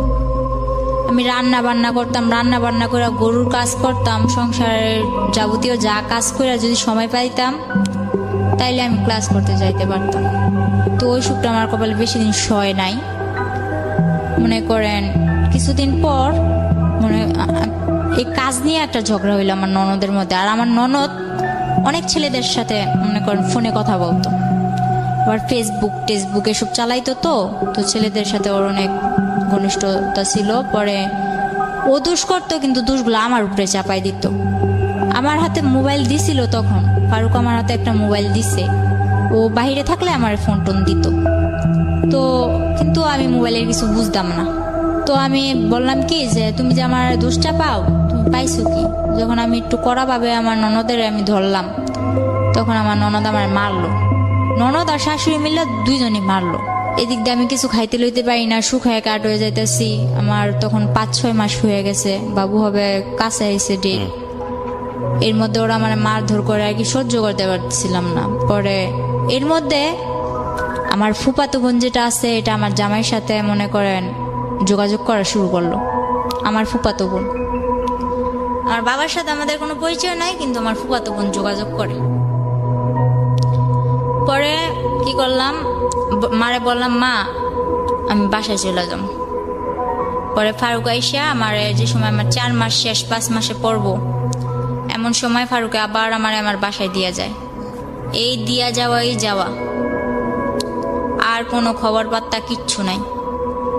আমার বাবু হওয়া অবধি, আমি আমার বাবু হওয়ার 3 মাস পর শ্বশুর বাড়ি গেছি, এ অবধি না 2 টাকা খরচ, না আমারে কেউ দেখতে আসা, না কোনো কিছু। মা তো মনে করেন আমারে একটার পর একটা খুঁটা দিয়েই যাইতেছে। সবাই দেয় প্রেম করে বিয়ে করছো, এখন কি লেগে এরকম হেলা করবো? তো প্রেম করে বিয়ে করছি না কি করে বিয়ে করছো, ওটা তো তোমরা কইলেও বিশ্বাস করতেছো না। তো যা কর ওনারা ওনার মতো কয়া যায়, আমিও আমার মতো শুনি। তো ফারুকরে বললাম যে এবার কি করবা, আমার তো তোমরা কেউ দেখতে আসো না, আমি কি করবো বলো, আমি কি জবাব দিব? তো এক পর্যায়ে ও বললো যে তোমার কিছু জবাব দেওয়া লাগবো না বাবু, আমি আসবো। তো হঠাৎ করে একদিন বললো আসবো, ঠিক আছে ও আসলো। ও যেদিন আসলো তখন ওই দিনই আমার বাবু হইব। তো ওই দিন আমার ডেলিভারি হইলো। ডেলিভারি হওয়ার পর ও আমার মার হাতে, আমার ডেলিভারি হওয়ার সময় প্রায় খরচ গিয়েছিল 12-13 হাজার টাকা, কিন্তু ও আমার মার হাতে খরচ দিল মাত্র 2,000 টাকা দিয়া। পরে বলতেছে যে আমি এবার আমার বাসায় যাওয়া লাগবে। শুধু মেয়েটার মুখ একবার দেখা, বাসায় আনার পর ও মেয়েটার মুখ দেখা ও বলে এবার আমার বাসায় যাওয়া লাগবে। তো ঠিক আছে, ও বাসায় গেল। বাসায় যাওয়ার পর আমার বলতেছে যে মিষ্টির জন্য টাকা পাঠাও, বাবু হয়েছে মিষ্টির জন্য টাকা পাঠাও। তো মা বলতেছে তাহলে তুমি যখন মিষ্টির জন্য টাকা যেতে পারো, তাহলে তোমাকে ওই দিক থেকে তো মিষ্টির জন্য টাকা পাঠাইব। তো ওগুলা দাও। মা বললো যে তো ওগুলা দাও, বলে না আপনি পাঠান। তারপর মা বলতেছে তুমি যেগুলা দিয়ে পাঠাইবা বিকাশে পাঠানোর দরকার নাই, তুমি ওগুলা দিয়ে ওদিকে দিয়ে দাও, আর তুমি যেগুলা দিতা ওগুলা আমি আমার এদিক থেকে এগুলা দিয়ে মিটমাট করে দিই। এগুলা করার পর মার মধ্যে ওর মধ্যে অনেক কথা কাটাকাটি হয়েছে। আমার বাবুর যখন 3 মাস বয়স, পরে ও আসলো 2 কেজি মিষ্টি নিয়ে ওর বাবারে নিয়ে আসছে, অথচ আমার বাড়ি থেকে ওর 20 কেজি মিষ্টির দাম পাঠানো হয়েছে। পরে ওর বাবারে নিয়ে 2 কেজি মিষ্টি নিয়ে আসছে। আর ভালো কথা, আমার মা যা আপ্যায়ন করা লাগে করছে। করার পর আমারে আর আমার বাবুরে ওদের কাছে দিয়ে দিছে যা লাগে, মনে করেন দোলনা থেকে শুরু করে আমার বাবুর যা লাগে, আমার যা লাগে আপনার সামনে দিয়েছে। হ্যাঁ হ্যাঁ। কেমন লাগছিল ওই জীবনের প্রথম মুহূর্তে বাচ্চা? তো আমি আর কি, আমার যে বাবু হয়েছে, আমার বাবু কিন্তু আপনার বয়স কত ছিল এই সময়টাতে? তখন আমার বয়স 14। বুঝতেন মা তো সার্বজনীন, মার আবেদন তো সার্বজনীন, সেটা যে বয়সই হোক না কেন। এতটা বুঝতাম না, কারণ আমি জানতাম এটা একটা বাবু, কিন্তু এটা যে আমার মেয়ে, আমার বাবু, এটা যে আমার একটা অংশ, ওগুলো এত কিছু না। তবে বাবুটা হাত পা নাড়ায় আমার সাথে খেলে, বাস এতটুকুই, আর কিচ্ছু না। আর এর মধ্যে আমার সমস্যার কারণে আমি আমার মেয়ের বুকে দুধটুকুও খাওয়াতে পারিনি। তো আমিও হাসতে খেলতে খেলতে, যে 3 মাস ছিলাম তখন তো আমার মেয়ে কিনা জন্মের পর থেকে ওরে যে হসপিটাল থেকে বাসায় নিয়ে আসছে, বাসায় নিয়ে আসার পর থেকে তো ওরও কোনো খোঁজ নাই, আমারও কোনো খোঁজ নাই। ও ঘুমাইতেছে আমার মার কাছে, আমি কাত ফিরে অন্য দিকে ঘুমাইতেছি। এটা যে আমার মেয়ে কোনো দেখশন নাই, বুঝতামই না। তো 3 মাস তো এভাবে হেসে গেলা কাটাই দিলাম। ওখানে যে আমার জন্য কি অপেক্ষা করতেছে ওটা তো আমার এত কিছু মাথায় ছিল না। বললাম হ্যাঁ শ্বশুর বাড়ি যাবো, মেয়ে হয়েছে শ্বশুর বাড়ি যাবো। তো গেলাম, আমার মা একেবারে সুষ্টা অব্দি আমার দিয়ে দিল যা লাগবো। আমার জন্য ট্যাং, আমার মেয়ের জন্য ওই সেরোলাক্স 7 মাস অব্দি যা খাবার লাগবো আমার মেয়ের সব খাবার আমার মা দুধের ডিবি টিবি যা লাগে সব কিনা দিছে। ওই বাড়িতে যখন পাটা রাখছি, রাখা মাত্র আমার শাশুড়ি কি করলো, কি আনছে পর যা নিছি আর কি, শুধু দোলনাটা ঘরের মধ্যে ঝুলাই দিছে, এই বিনে আর একটা সুতাও আমি চোখে দেখিনি। আমার মা 22,000 টাকা খরচ করে আমার মার গলার চেন বিক্রি করে আমারে এত সব কিছু কিনাকিটা দিল, কিন্তু আমার মার চেন বিক্রি করার মূল্য রইলো কি? আমি তো কিছুই পাইলাম না যাইয়া, শুধু দোলনাটা ঝুলাই দিছে মাঝোটায়। পরে আমার মেয়েটারে আমি তবু অনেক চেষ্টা করছি, একটু মা বলছে যে বুকে দুধ খাওয়ানোর সুতা দিয়া তুই একটু রেস্ট নিতে পারবি, আরামে থাকতে পারবি। তো যখন আমি বলতাম যে আমার বাবুরে দুধ খাওয়াইতে হইব, তখন বলতো না, দুধ খাওয়াইতে হইব না। ওনারা তখন আমার মেয়ে কি খাইতো, ল্যাকটোজেন 2 না 3 খাইতো, এরকম আর কি। ওইসব দুধের ডিবি নিয়ে ওনাদের কাছে তো ওগুলো কবজা। আমার মেয়ের কি তো সাগুদানা আছে না, সাগুদানা ভিজায় রাখতাম পানি দিয়ে, পরের দিন সকালবেলা উঠে ওগুলো জাল দিয়ে সারাদিন খাওয়াইতাম। আর আমি সারাদিন থাকতাম মাঠে। আমি বললাম যে আমি শুনছি 5-6 মাসের বাচ্চা গো আলাদা আলাদা ফলের রস খাওয়ায়, দুধ খাওয়ায়, এটা খাওয়ায়, ওইটা খাওয়ায়, ডিম খাওয়ায়, নুডলস খাওয়ায়, কিন্তু আমার মেয়ের তো ভাত খাওয়াইতেছে। তো আমার মেয়েও মাশাল্লাহ শিখা গেছে ভাত খাওয়া। তো আমি ওর বাবার জানাইলাম যে এইভাবে কি চলে, আমি সারাদিন মাঠে থাকি বাড়ির বউ হইয়া, আর আমার মেয়েটা এইভাবে থাকে, আমি তো এইভাবে পারতেছি না। তো আমি আমার বাসায় জানাইলাম, বাসায় জানানোর পর আমার মা বাহিরে চলে যায়। আমার শ্বশুর বাড়ি দেওয়ার পর মা বাহিরে চলে যায়। মা বাহিরে চলে যাওয়ার পরে আমার ভাইটারে ওই আমার নানার কাছে দিছে, মাদ্রাসায় পড়ে, সারাদিন মাদ্রাসায় থাকে, রাত্র হইলে আমার নানার কাছে আসে। তো মারে বললাম, মা আমি তো এখন এভাবে থাকতে পারতেছি না, তুমি কিছু একটা করো। তো মা বাহিরে যাওয়ার পর, সৌদি আরব যাওয়ার পর, মা ধার করে আমারে 95,000 টাকা দেয়। মূলত 80,000 টাকা দেয়, আমার নানা নিয়ে দিয়ে আসছিল। 80,000 টাকা দেওয়ার পর ওই টাকাটা আমার শ্বশুরের হাতে দিলাম যে আমার ঘর তুলে দেন, আমি এইভাবে এক ঘরে থাকতে পারতেছি না, আমার সংসার নিয়ে আমি অন্যদিকে চলে যাব, আমার ঘর তুলে দেন। তো আমার শ্বশুর কি করলো, ওই 80,000 টাকা নিয়ে দূরে, অনেক দূরে, আমার শাশুড়ি বাড়ি থেকে একটু দূরে, এক বাড়ি পরে আর কি, আমার একটা জায়গা দিল। ওই জায়গার মধ্যে ঘরের খাম টাম গাঁথলো, মাটি টাটি বইলো, এগুলা করার পর এর মধ্যে আমার শাশুড়ি আমার দিয়া কিস্তি থেকে অনেক টাকা উঠায়। এক জায়গা থেকে 1 লাখ, আরেক জায়গা থেকে 20,000, আরেক জায়গা থেকে 30,000, এরকম করে উঠাইতে থাকে। তো তখন আমি কিস্তির বিষয়টাও বুঝলাম না। আমার নিয়ে যাইতো, আমার মনে করেন গাড়ি করে নিয়ে যাইতো, ওইটা কটা সাইন টাইন দিতাম, পরে আবার আসার সময় আমার কিছু খাওয়াইতো। তো এটা আমার কাছে একরকম আনন্দের ব্যাপার ছিল, বাড়ি থেকে বের হইতে পারি না, গাড়িটা ঘুরতে যাই। তো আমার দিয়ে যে কিস্তি নিতেছে, কিস্তি নিলে যে কি হইব ওইটা আমার মাথায় নেই।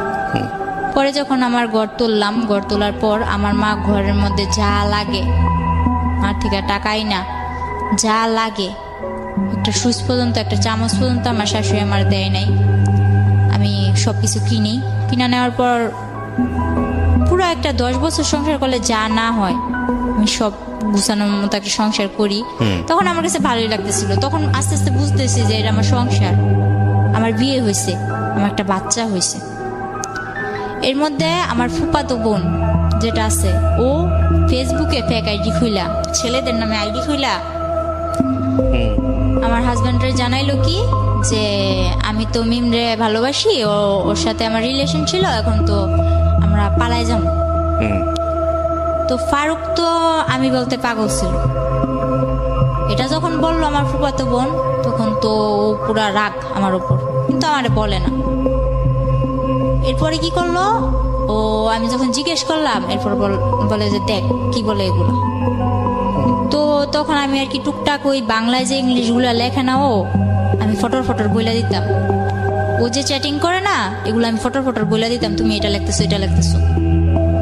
আমি মোবাইল সম্বন্ধে কিছু বুঝতাম না, মেসেঞ্জারে চ্যাট করতো, আমি বলতাম। তো আমার বলতো তুই তো সবই পারস, দেখা যায়, আয় তোরে বুঝাই।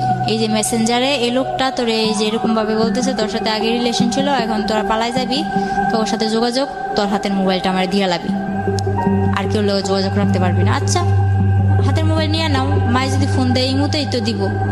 আমার মাই বিদেশ থেকে একটু ফোন দিব, আমি তোমার লগে একটু আমার মার লগে একটু কথা বলবো, আর তো কিছু না। তো মোবাইল আমি দিয়ে দিছি।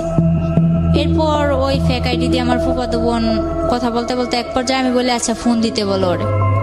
তো আমার ফুফাতো বোন কারে ম্যানেজ করছে জানি না, একটা ছেলের দিয়া ফোন করাইছে। ওই মুহূর্তে ফোন করানোর পর আমার ফুফাতো বোন যাই অশান্তি লাগাইছে, লাগানোর পর আমারে মারধর করে আমার বাসায় দিয়া যায়। আচ্ছা, অনেক মারধর করে। তখন আমার মনে করেন এরকম অবস্থা করছে, আমার বাচ্চাটা ছোট ছিল, ও পাটা আছে না, শিল পাটা, আমি খাটের নিচে বসে রয়েছি, ও খাটের উপর দাঁড়ায় ওই পাটা আমার মাথায় ছেড়েছিল। আমি 7 দিন অব্দি আইসিইউতে ছিলাম। আর ও যদি মারতো তাহলে বেশিরভাগ মাথায় মারতো, আর যে জায়গায় আমি কারোর কাছে বলতে পারবো না ওই জায়গায় মারতো। বলতো যে তুই যখন আমার হবি না, কার জীবনে আমি তোর যাইতে দিব না, এরকম করে আমার মারতো।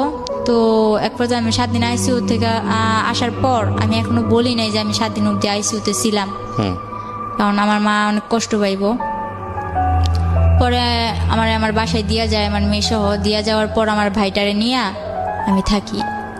এদিকে আমি বাসায় এসে দেখি আমার ভাই, ছোট ভাইরে, আমার ভাইয়ের হাড় নিয়ে হইছে। হাড় নিয়ে হওয়ার পর আমার ভাই বয়স অনুযায়ী বিছনায় প্রস্রাব হয়ে দেয়। আমার বাবা, যে বাবার সাথে আমার মার কোনো যোগাযোগ নাই, আমার ভাইয়ের এই রোগটার জন্য প্রথমত আমার বড় খালারে টাকা দিছে 40,000 ওর চিকিৎসা করতে। বড় খালাই করে নাই, মেজু খালাও ছিল, ও ওনাদের বাসায় গেলে ভালো মন্দ কিছু খাওয়াই দিত আমার ভাইটারে, ব্যাস এতটুকু। আর ছোট খালারে বিয়া দিছে, ছোট খালায় তেমন একটা আমাকে করে না। বড় মামার বউ আইছে, বড় মামায় তো বউর কথায় ওঠে আর বসে। নানার কাছে ও টাকা দিছে, নানাও চিকিৎসা করে নাই।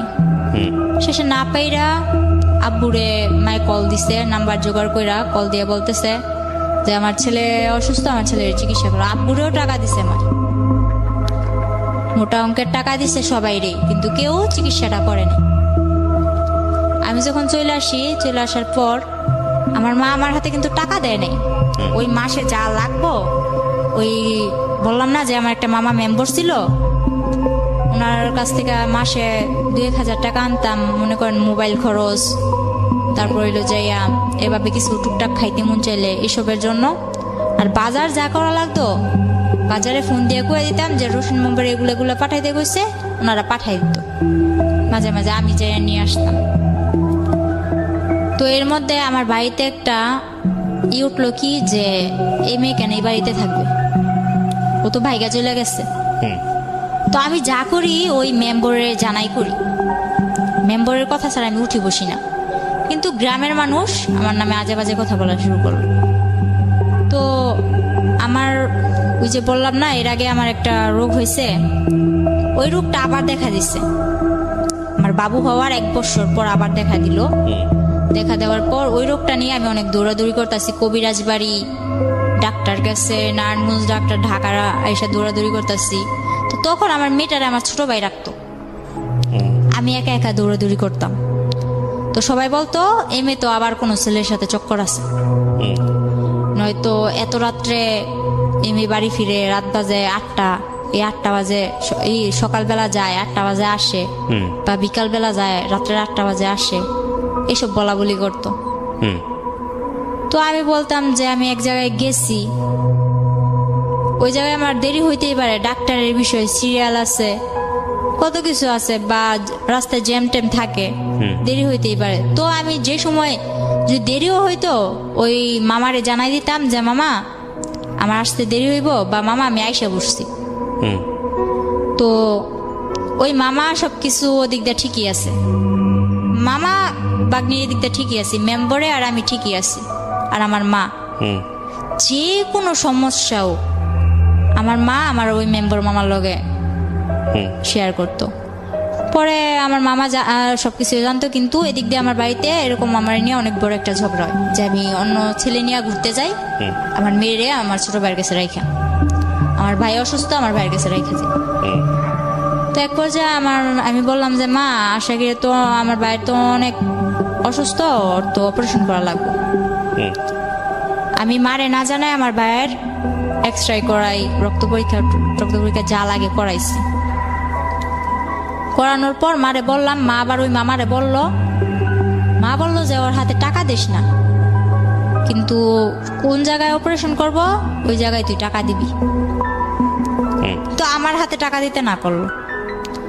পরে আচ্ছা ঠিক আছে, আমার হাতে টাকা দিত না। পরে আমার গাড়ি ভাড়া দিয়ে যে যামু ওই টাকাটাও আমার কাছে নাই। পরে মানুষের থেকে দাঁড় করে নিয়ে গেলাম। যাওয়ার পরে ওদিকে যাইয়া ভাইয়ের অপারেশনটা করাইলাম। তখন একটা আল্লাহর বান্দা, শুধু আমার বড় খালা গেছে, যার আমার মা 40,000 টাকা দিছিল শুধুমাত্র আমার ভাইয়ের অপারেশনের জন্য। ওই ব্যক্তি ওখানে যাইয়া আমার ভাইয়ের মনে করেন অজ্ঞান কইরা ডাক্তার, আমার ভাই তো তখন আর কি একটু হ্যাংলা ট্যাংলা টাইপের ছিল, ওর ইনজেকশন দিয়া ডাক্তার বের হয়ে বসে গেল আমি অপারেশন করতে পারবো না। ধরতে গেলে আমার ভাইয়ের মরার অবস্থা, আমার খালায় উপরে ঘুমায়। আর আমার ভাইয়ের জন্য যে 500 টাকা ধার করে নিয়েছিলাম, তো হার্নিয়া হয়েছিল, লুঙ্গি লাগবে অপারেশন করতে। লুঙ্গি কিনছে ঠিকই, 100 টাকা দা লুঙ্গি কিনছে ঠিকই ফুটপাত থেকে। বাকি যা টাকা ছিল উনি ওনার নাতনি, বড় মেয়ের যে নাতনি আছে, ওই নাতনিদের জন্য জামা কিনছে। সামনে কি হইব ওইটা আর ভাবে নাই। তো আয়সা ঘুমাইতেছে, তো আমি যাই বলতেছি, খালা খালা অপারেশন তো বন্ধ করে দিছে, আমার ভাই তো খারাপ অবস্থা, আমার ভাই তো মরে যাইব। আমার মেয়েটা আমার কোলে আছে, এই মেয়ে নিয়েই আমি আমার ভাই নিয়ে দৌড়াদৌড়ি করতেছি। তো পরে মনে করেন আমার খালায় তেমন একটা পাত্তা দিল না। এক পর্যায়ে যাই কষ্ট সিদ্ধে আমার ভাইয়ের অপারেশনটা হইলো। অপারেশনটা হওয়ার পর ভাইটা নিয়ে কিছুদিন পর আমার হাজবেন্ডের সাথে আমার যোগাযোগ হইলো। যোগাযোগ হওয়ার পর এর মাঝখানে আবার কি করছে, রাকিব নামে একটা ছেলে, আমাদের গ্রামের পাশের গ্রামের, ওই ছেলে বলতেছে তোর মেয়েও আছে জানি, সবই জানি, কিন্তু তোরে তো আমি ছোট থেকে চোখে চোখে রাখছি, কিন্তু তোর এখন বিয়ে হয়ে গেছে, তোর বিয়ে হোক বাচ্চা হোক যাই হোক, আমি তোর নিয়ে যাবো, আমি তোর বিয়ে করুন, সবাইরে জানাই বিয়ে করুন, এসব বলতো। আর ওর বোন আমার বান্ধবী ছিল নাকি, ও বলছে যে আমার বোন তোর বান্ধবী ছিল, তুই নাকি ছোট থেকেই বলতি যে আমার স্মৃতি পাটি, আমার বিয়ের সময় স্মৃতি পাটি, তা বললো না কেন লোকে সব দিয়ে বিয়ে, ওই এগরা ও বলতেছে। পরে মনে করেন ওই ছেলে পাগলের মতো ছিল, ওই ছেলের মা হাতে পায়ে ধরা কান্নাকাটি, এসব না মাথায় না নিয়া যখন ফারুক আবার আমার সাথে যোগাযোগ করা শুরু করলো, তখন আমি আবার ফারুকের বললাম আচ্ছা ঠিক আছে তুমি আইসা আমায় নিয়ে যাও। তো আমার ভাইয়ের অপারেশন হয়েছে, কিছুদিন হইলো। আমার বাড়ির মানুষও মনে করেন আমি কোনোখানে গেলে এরকম বাজে বাজে কথা বলে, তো চারিদিক দিয়ে মনে করেন আমি একটা অশান্তির মধ্যে ছিলাম। তো আমি বললাম যে বাপের বাড়ির ইয়ের থেকে ওই শ্বশুর বাড়ির জ্বালেই বালা, এটা কইয়া মনে করেন এর মধ্যে আমার বাপেও হয়েছে, আমার বাপেও হইয়া মনে করেন আমার লগে বাজে বাজে ব্যবহার করে। তো মারে কইলাম তুমি ফোন দিয়া আব্বুরে আনছো কে, আব্বু তো এরকম বাজে বাজে ব্যবহার করে। তো মায়ে বলতেছে কষ্ট করে চল, আর একটা বছর পর তো আমি আইয়ে পড়বো। পরে আমি ফারুককে খবর দিলাম, ফারুক এসে আমার নিয়ে গেল। নিয়ে যাওয়ার পর আমার অপারেশনের ভাই 2 মাসও হয় নাই, নিয়ে গেলাম। ওখানে যাই আমার ভাইয়ের ওষুধও বন্ধ। ওই যে আমার স্কুলে ভর্তি করাইছিল ওটা, তখন আবার আমি বললাম যে আমি শুরু করি, মোটামুটি শুরু করতেছি। তখন আমার ভাই ছোট, আমার ভাই তো অপারেশনের মানুষ, একটু কিছু খাইতেই চায়। তখন আমি আলাদা করে চলে গেলাম, আমার সংসারে আমি চলে গেলাম। তখন অনেক একটা ভালো দিক ছিল আমার, মনে করেন 3টা মাস আমি যেমন জান্নাতের মধ্যে ছিলাম, এরকম আমার মনে হয়েছে। আমার স্বামী, সংসার, ভাই, আমার মেয়ে নিয়া আমার অনেক ভালো একটা দিক ছিল। ফারুক পরে 3 মাস পর কি হইলো, ওর মা ওরে কি বুদ্ধি দিছে জানি না, 3 মাস পর ও হঠাৎ একদিন রাত্রে আমার ভাই বলতেছে যে আপু তোমার ঘরে কারেন্ট গেছে, গরম লাগতেছে, আমি তোমার শ্বশুর ঘরে যাই শুই। তো গেল আমার ভাইয়ের, আবার আমি ওখানে নিয়ে মাদ্রাসায় ভর্তি করে দিছি। তো ওর পড়ালেখা নিয়ে ওই ব্যস্ত। তারপর আমি আর কি বই নিয়ে বসছি, আমার শ্বশুর আসছে এর মধ্যে, বলতেছে কিরে পড়স, বলতেছে হ্যাঁ পড়ি। পরে বলতেছে আচ্ছা ঠিক আছে পর আমি কি বসে থাকবো, আমি কই না। কয় ফারুক কে আইছে, আমি কই না আসে নাই। পরে আমার শ্বশুরে ফোন দিয়ে বলে তুই কই, বলে আমার আসতে দেরি হইব, তোমরা যাই ঘুমাই পড়ো। তো আমি না খাইয়া বসে আছি, ও আসবো আমি খাম, আমার মেরে ঘুম পাড়াইছি। রাত্রে 12টা বাজে ও একটা মেরে নিয়ে দাঁড়ায়। পরে আমি এত কিছু মাথায় নেই আসতেই তো পারে, তো এটা যে কে আমার ধারণা ছিল না। আনলাম করে আমি চিল্লাচিল্লি করতেছি এত দেরি করে আইসো। তারপর হঠাৎ করে খেয়াল করলাম যে উনি কে, বলে যে এটা তোমার আপা হয়, ওটা আমার আপা হয়। পরে যখন বললাম, তারপর বললাম যে আপা হয় তো ভিতরে আসেন, আসলো। তো ওরে আমি বললাম যে হাত মুখ দিয়া খাওয়ার জন্য আসো। তো হাত মুখ দিয়ে গেল, মেয়েটা মাঝের দরজায় খাড়ায় আছে, নড়েও না চড়েও না, এক টিপে দাঁড়ায় আছে। তো আমি বলতেছি যে ওই আপার ডাক দাও, তুমি খাইবা, উনি কি চেয়ে থাকবো নি। তারপর ওই মেয়েটা বললো না আমি খাইছি। ফারুক কি করলো, আমার সামনে ভাতগুলা নিয়ে সবসময় ওই 3 মাস ও খাইয়া তারপর আমার খাওয়াই দিত। ওই দিন কি করলো, ও ভাত নিয়ে নাড়তেছে। তো আমি বলতেছি তুমি খাইবা কোন সময়, আমি বা খামো কোন সময়, ততক্ষণ ধরে বসে আছে, আমার খিদা লাগছে, তাড়াতাড়ি করো। ও বললো কি আমি খাই আসছি। ও বাইরে থেকে ওই মেয়েটার সঙ্গে একসাথে খাইছে। তো আমি বললাম আমি এতক্ষণ ধরে না খাই আছি আর তুমি বাইরে থেকে খাইছো। হ্যাঁ। পরে আচ্ছা ঠিক আছে, না খাইলে নাই, এত কিছু মনে নেই। পরে ও আমার ডাকতেছে যে আসো বিছনাটা করে দিয়া যাও। তো আমি বলতেছি আপা শুভ কই। পরে কইতেছে যে তুমি ওই রুমে বিছনা করো, ওই রুমে বিছনা কইরা বাবুরে ওই রুমে নাও। তো যে ওয়াল ক্লাটটা ছিল ওইটা আমার বাবুরে ওকুলে নিয়ে ওয়াল ক্লাটটা টান্দা নিয়ে বলতেছে ওই রুমে। আচ্ছা ওই রুমে বিছনা করলাম। তো আমি ভাবছি ওই রুমে ও আমার সাথে শুইব, আফুটা একা এদিকে শুইব। পরে ও কি করলো, ও খাটের মধ্যে বসে আছে। আপুরে বললো যে তুমি শুয়ে পড়ো। তো আপু ওর পাশ দিয়ে যাইয়া খাটের মধ্যে শুয়ে পড়লো। ও বসে আছে, ও নড়ে না। পরে আমি বললাম কি ব্যাপার, তুমি আসো না। ও আসে না। তখন আমার মনে কিছু একটা বাড়ি খেল। আমি সারা রাত মাঝ দরজায় বসে আছি, কিন্তু আমার কোনো কথা নাই, শুধু চোখ দিয়া পানি পড়তেছে যে আসলে কি হইতেছে। পরে সকালবেলা আমার শাশুড়ির খবর দিলাম। খবর দেওয়ার পর আমার শাশুড়িও কিছু করলো না। 3 দিন মেয়েটা আমাদের বাড়িতেই থাকলো, কিন্তু আমার ভাইরে এক বিন্দু বুঝতে দেয় নাই যে ফারুক ওরে আনছে কি ভালো মন্দ। আমার ভাইরে এতটুকু বুঝতে দেয় না, যার জন্য আজও পর্যন্ত আমার ভাই বলতে পারে না এসব কিছুই হয়নি। পরের দিন যখন ওর মার সাথে আমি বললাম যে এরকম করে আনতেই পারে, ভালো কথা, বিয়ে করছে ভালো কথা। আমি কিন্তু বিয়ের কথাটা তুলি নাই। আমি যখন বলছি এই মেয়েটা কে, ও আনছে খালাতো বোন বইলা, তো খালাতো বোন ভালো কথা, তো এক বিছানায় থাকে কি করে। কয় তুই ছোট মানুষ, এসব বুঝবি না। তো হ্যাঁ আমি মানলাম আমি ছোট মানুষ, আমার বয়স 14, কিন্তু আমার তো এতটুকু বুঝার ক্ষমতা আছে, এক বিছানায় কি করে শোয়। তো পরে আমার বললো কি যে হ্যাঁ বিয়ে করতে আনছে, তো তোর কি। এটা আপনাকে কি বলেছে আপনার শাশুড়ি বলতেছে। তো আমার শাশুড়ির ঘরে নিয়ে যায়, আমার শাশুড়ির ঘরেই থাকে, ফারুক আমার সাথে থাকে। আমার ভাইটা মাদ্রাসায় আসে যায়, আমার ভাই কিচ্ছু জানে না। পরে মনে করেন 3 দিন পর ওই মেয়ের বাসায় চলে যায়, আমার ঘরে আবার অশান্তি শুরু হয়। ফারুকের মেজু বোন যেটা, ওটার হাজবেন্ড আবার ঘর জামাই থাকে, ওটাকে আইনা আমার ঘরে তুললো। আমার সংসার তো চলেই, এর মাঝে ওই সংসারও এই ঘরেই থাকবে। ওদের ঘরে 2টা বাচ্চা আছে, আর কাদের ঘরে 2টো বাচ্চা?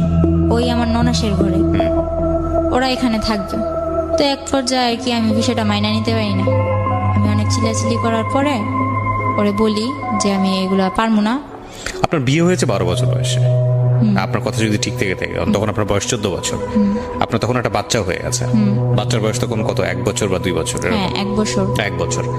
আর আলটিমেটলি হচ্ছে এই সময়ে আপনার হাজবেন্ড আরেকটা বিয়ে করেছে। ওকে। পরে ওরে আমি বলার পর আমি বলতেছি আমি থাকবো না তোর সাথে। আপনার মা কোথায় তখন? তখন আমার মা বিদেশ। তখনও বিদেশ? আচ্ছা। তখন আমার যখন অনেক মারধর করে আর কি, পরে এক পর্যায়ে আমার অনেক মারে আর কি। ও বলতেছে তোর পাগল বানাই দিন, তোর পাগল বানায় ছেড়ে দিন। তারপর আমি কি করলাম, মাইর খাইয়া সকালবেলা উঠা ওরে আমি বললাম তুমি আমার এরকম করে মারতে পারলা, আমি তো তোমার কাছে ইচ্ছা করে আসিনি। এর মধ্যে ও সবাইরে জানাইছে কি, আমার বাড়ির লোক, ওর বাড়ির লোক সবাইরে জানাইছে আমাদের মধ্যে কোনো একটা সম্পর্ক ছিল, আমরা প্রেম করে বিয়ে করছি, এই আমি ওর কাছে ওই চট্টগ্রাম গেছি, কিন্তু ও আমারে আনে নাই। ও জানাইছে এরকম, যাতে করে আপনি আর ফ্যামিলিতে ব্যাক করতে না পারেন। হ্যাঁ ও এরকম জানাইছে যে আমি চট্টগ্রাম গেছি ইচ্ছা কইরা, স্বইচ্ছায়। ও আমারে নেয় নাই। আমার ফ্যামিলিতেও এটা বুঝাইছে, ওর ফ্যামিলিতেও এটা বুঝাইছে। তো আমি যখন ওর ভাত খামু, ওর সংসার করমু, আমার ভিতরে এত কিছু ছিল না যে হ্যাঁ আমি ওর কথাটা দুই করমু। আচ্ছা ঠিক আছে, ও যা বলছে এটাই সত্যি, আমার সত্যি মিথ্যার প্রয়োজন নেই। এটা ভাইবা আমি ওরে আর কিছু বলি নাই। আমার বাড়ির যাই হোক, লোকেরা- তারপরে কি হলো, আপনার কি করলেন আপনি? হ্যাঁ পরে মনে করলেন আমার বাড়ির লোকেরা সত্যি কিছু বলি নাই। ও আমার অনেক মারার পর আমি যাই কেস করি একটা। কেস করলেন? আমি জানি না, ওদিকে রাস্তাঘাটও চিনি না। মাইর খাইয়া সকালবেলা আমার ভাইটার আর আমার মেয়েটারে না খাওয়া অবস্থায়, এর মধ্যে এই মারামারির মধ্যে ও আমার 1 মাস না খাওয়া হয়ে রাখছে। হ্যাঁ, তো আপনি 1 মাস তো আর না খেয়ে থাকতে পারেন না, মানে খাওয়া দাওয়ার কোনো রুটিন ছিল না আসলে? রুটিন বলতে কি, ও আমার টোটালি কোনো কিছু খাইতেই দেয় নাই। ওই পাশের যে ঘর ছিল না, উনি টিনের ঘর ছিল, তো আমার টিন কাইটা নিচ দিয়া খাবার দিয়া যাইতো, কিন্তু আমার শাশুড়ি জানতো না। ওইটা খেতেন আপনি? ওটা খাইতাম। তো পরে আমার ভাইয়েরও ওটা খাওয়াইতাম, আমার মেয়েরও ওইটা খাওয়াইতাম। পরে যখন ওনারা জানতে পারলো যে উনি আমার এরকম করে খাবার দেয়, ওনার উপরে কিন্তু অনেক চাপ সৃষ্টি হয়েছে। কে ছিল উনি? উনি কেউই ছিল না, ওদিকেরও কেউ ছিল না, কিন্তু ওখানে যায় জায়গা কিনছে, জায়গা কিনা বাড়ি মানে করছে। আপনাদের প্রতিবেশী আর কি। হ্যাঁ। তো আপনি যেটা বলছিলেন যে আপনি পুলিশের কাছে গেলেন, মামলা করলেন, কিভাবে করলেন? মনে করেন ও আমার 500 টাকা দিছিল যে ডাক্তার কাছে যাবি, ওই টাকাটা নিয়ে রাত্রে মাইরা আবার রাত্রে 500 টাকা দিছে যে ডাক্তার কাছে যাবি। আমার যে তুই আমার প্রত্যেকবার মারস, এবার আমি তো কোনো কিছু করি না, এবার আমি কিছু করব।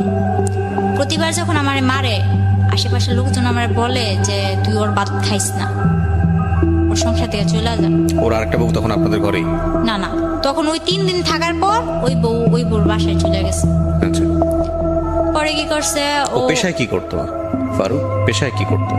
তখন আমি গাড়ি কিনা দিছিলাম। কিসের গাড়ি?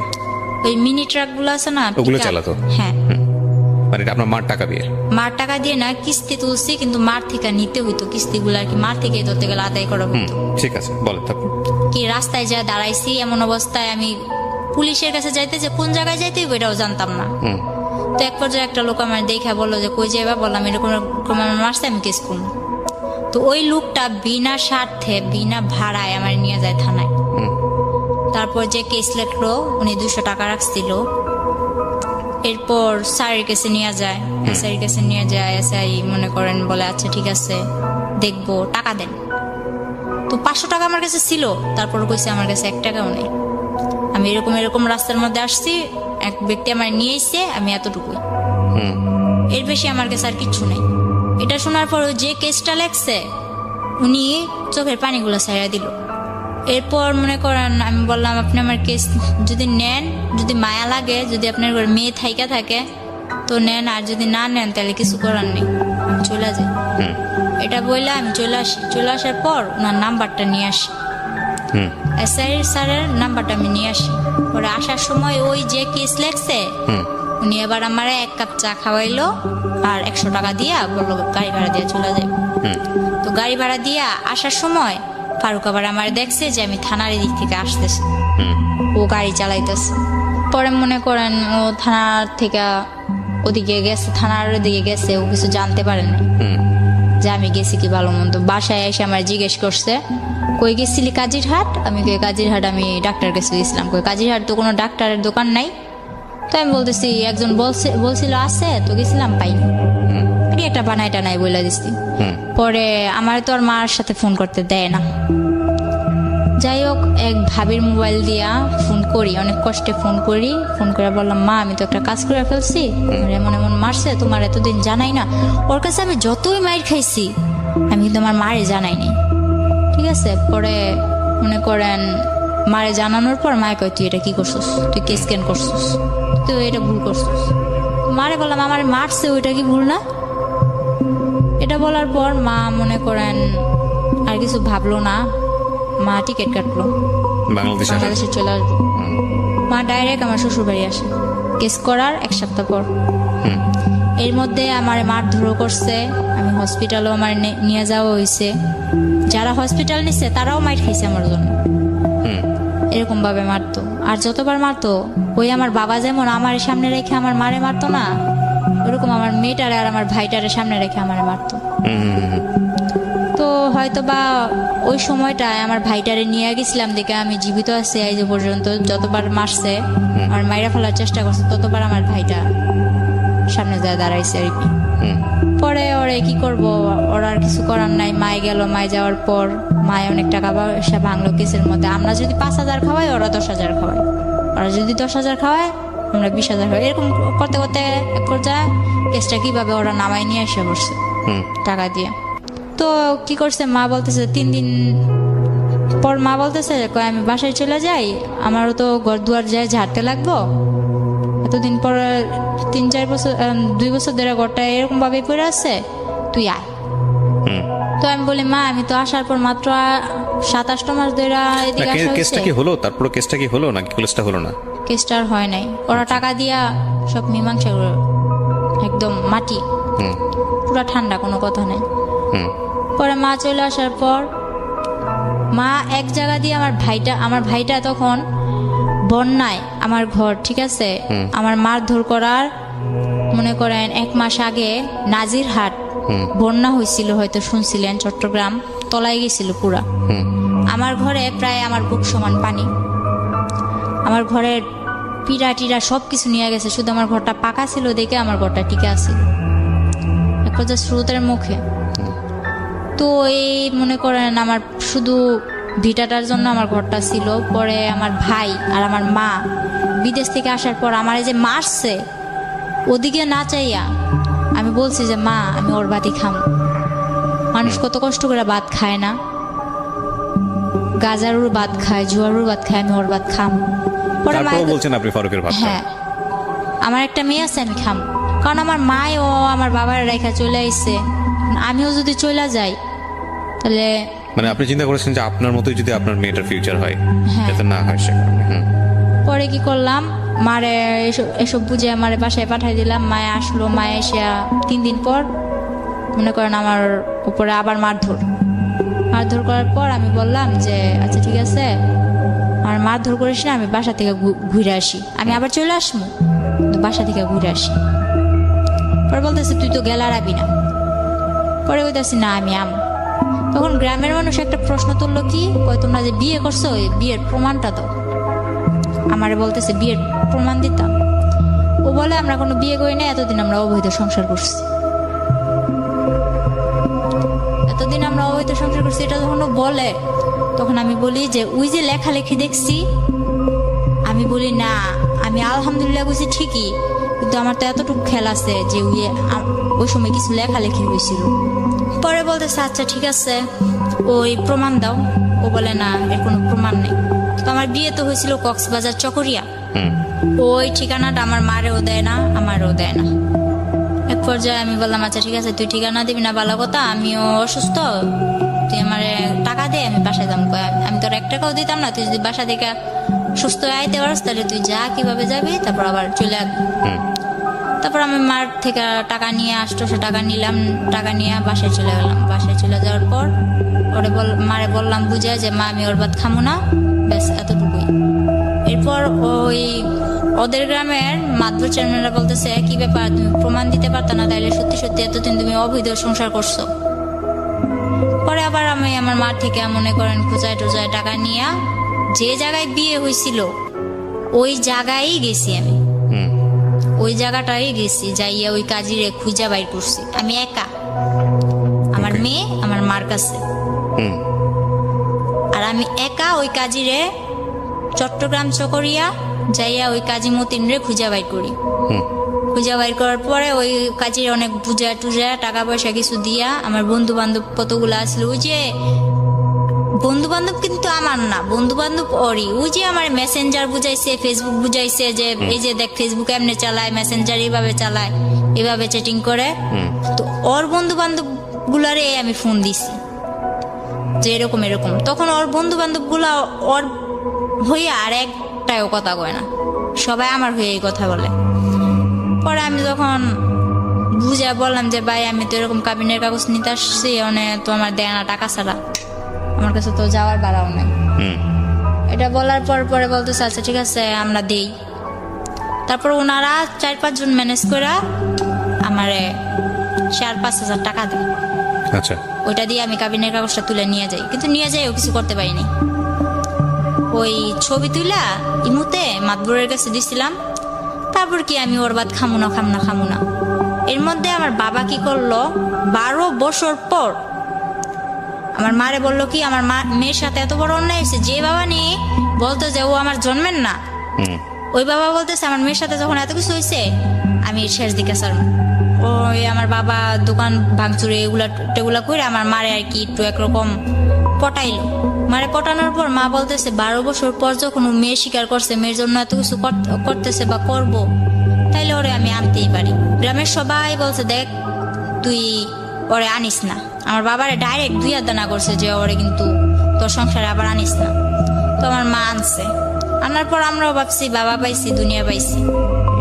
তো বাবা পাইছি দুনিয়া পাইছি এটা ভাইবা বাবারে খুব হাসি মুখে অনেক 6-7 দিন সংসার কাটিয়ে গেছে। পরে আমি বললাম যে আমি কিছু একটা করবো,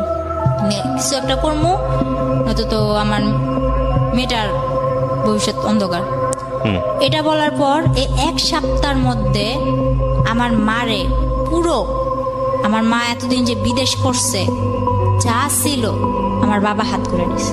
মানে এইসব কাজ করবেন, এই ধান্দাবাজি করে। তো আমার মারে কিভাবে এসব করে আমার মা বুঝতে পারে নাই যে আমার মারে একদম সর্বশান্ত করে দিছে। তারপর আমার মা কি করলো, এই 1 সপ্তাহের মধ্যে এরকম করার পর আমি বলতেছি আমার বাবাও কি করলো, আমার মার সাথে আবার ঝগড়াঝাটি।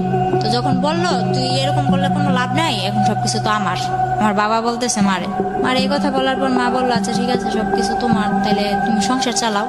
চালামু, আমি ভুষামাল রাখছি, এই ভুষামালের জন্য তুই টাকা দিই। মা বলে আমি টাকা দিন করতে যা ছিল তোমার তো দিয়েই দিস, বলে কিস্তি তুলে দে। শেষ পর্যায়ে মা একটা কিস্তি তুলে দেয়। কিস্তি তুলে দেওয়ার পর বাবা ওই কিস্তির টাকা মোকা নিয়ে বাবা চলে যায়। তো ওই সময় আমাদের সংসারটা এরকম পর্যায়ে যায়, একবেলা খাইতো আর একবেলা তাকায় থাকে। তখন আমি বললাম মা আমি কিছু একটা করবো। তো মা কি করলো, বয়স বাড়াইয়া আমার জন্ম তারিখ হলো 2002 সালের এপ্রিল মাসের 3 তারিখে।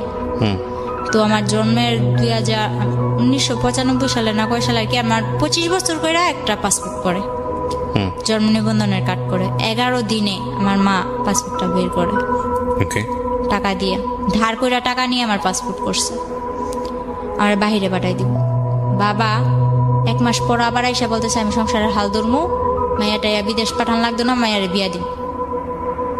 আমার মেয়েটা আছে বলতেছে নাতিন আমি পালমু, মাইয়া বিয়া দিন। তখন মা এখনো জানে না, কিন্তু আমি খবর নিয়ে দেখছি এমন একটা ছেলের সাথে বিয়ে দিতে চায় যে আমি মনে করি যদি গরিবের ভাতও খায় না, বাসতলায়ও থাকে না, তাও সুখ আছে, কিন্তু যারা নেশা করে তাদের ভিতরে সুখ নেই। এটা জানার পর আমি বাবার সাথে অনেক রাগারাগি অনেক কিছু, পরে আমি আবার ফারুকের সাথে যোগাযোগ করা শুরু করি, লুকায় টুকায়। আমি চলে আসার পর বাবা 3 মাস আমার মোবাইলটা বন্ধ রাখার পর ফলে ফারুক আমার ফোন দিয়া পায় না, আমিও ফারুকের কাছে ফোন দিতে পারি না। তো ও ভাবে যে ওর ভাত খামো না, এই জন্য যোগাযোগ করি না। তো এটা ভাবার পর ও আমার টেনশন মাথা থেকে সাইয়া দিতে, ওই যে আগে যে একটা বিয়ে করছে, ওই বিয়ের পরও আমাদের নারায়ণগঞ্জ এর মধ্যে এদিকে এসে একটা গার্মেন্টসের মেরে বিয়ে করে, মানে সে বিয়ের উপরেই আছে আর কি। হ্যাঁ। পরে আমি জানতে পারি যে কোনো ভাবে, জানতে পারার পর ওরে বলি যে তুমি এরকম বিয়ে করছি ঠিক আছে, তুই যদি নারায়ণগঞ্জ আইসা আমার জন্য টাউনে আইসা কোন একটা কাজ কর্ম ঠিক করস, তাহলে আমি তোর কাছে পড়বো, একটা বাসা লবি, তুই আর আমি থাকবো। তো আমি বললাম যে বাবা আমি বিয়ে করবো না। তখন আমার বাবা মারে অনেক মারধর করে। আপনি আবার চলে যান ফারুকের কাছে? চলে যাই না।